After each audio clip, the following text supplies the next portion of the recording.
The warm autumn light filtered through the tall windows of Harper's Cafe as 35-year-old Jonathan Whitfield adjusted his son's wheelchair at their corner table.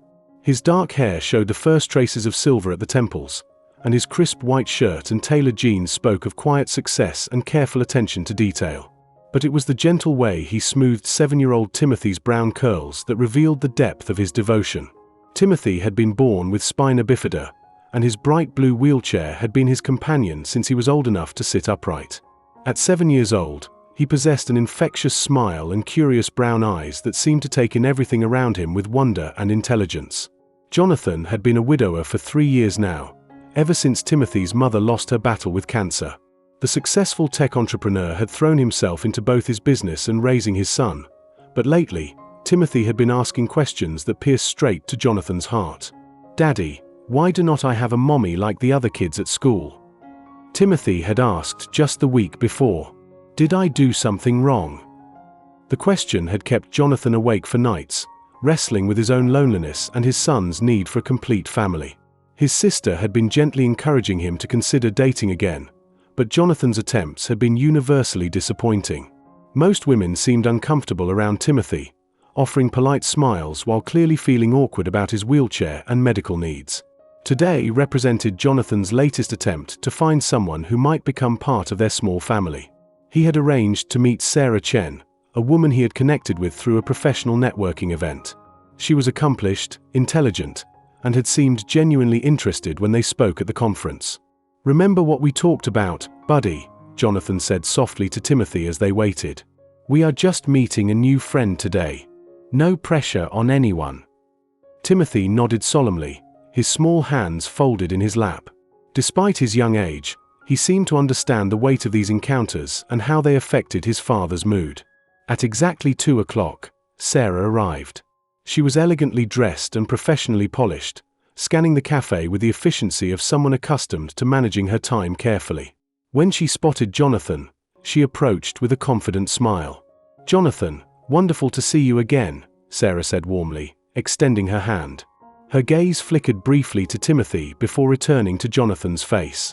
"Sarah, I would like you to meet my son, Timothy," Jonathan said, placing a protective hand on his son's shoulder. "Hello, Timothy," Sarah said with a practiced smile, but Jonathan noticed she remained standing rather than kneeling to Timothy's eye level. "Your father has told me so much about you." As they settled into conversation, Jonathan observed Sarah's subtle discomfort. She directed most of her comments to him, occasionally glancing at Timothy but never engaging him directly. When Timothy tried to share a story about his school science project, Sarah nodded politely but quickly redirected the conversation back to adult topics. 20 minutes into their meeting, Jonathan was already feeling the familiar disappointment when a gentle voice interrupted their conversation. "Excuse me, I am so sorry to bother you." They looked up to see a young woman with long blonde hair and kind blue eyes, wearing a simple cream-colored dress. She appeared to be in her late 20s, with a warm smile that seemed to light up her entire face. In her hand, she held a single yellow sunflower. "My name is Emma Richardson," she said softly, her attention focused entirely on Timothy. "I was sitting over there, and I could not help but notice your wonderful smile. This flower was sitting on my table, and something told me it belonged with you." She knelt down beside Timothy's wheelchair, bringing herself to his eye level with natural grace. "Sunflowers are my favorite because they always turn toward the light, just like people with bright spirits do." Timothy's face absolutely glowed as he accepted the flower with careful hands. "Thank you, Miss Emma. I love sunflowers too. My mommy used to grow them in our garden before she went to heaven." Emma's expression softened with genuine empathy. She must have been a very special lady to raise such a thoughtful young man.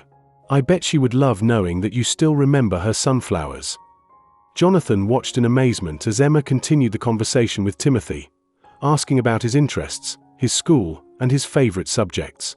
She listened to his answers with complete attention, responding with enthusiasm and follow-up questions that showed she was genuinely engaged.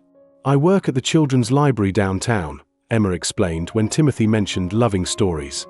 "We have a special reading program for kids who use wheelchairs. There are beanbags and low tables, and we read adventure stories about brave heroes who face challenges and overcome them. Could I come sometime?" Timothy asked eagerly, clutching his sunflower. "I would love that," Emma replied with sincere warmth. "We meet every Saturday morning, and I think you would fit right in with our group of young adventurers." Sarah, who had been watching this interaction with poorly concealed impatience, cleared her throat. "Well, this has been lovely, but Jonathan and I were in the middle of an important conversation." Emma immediately stood, her cheeks flushing slightly. "Of course, I apologize for interrupting.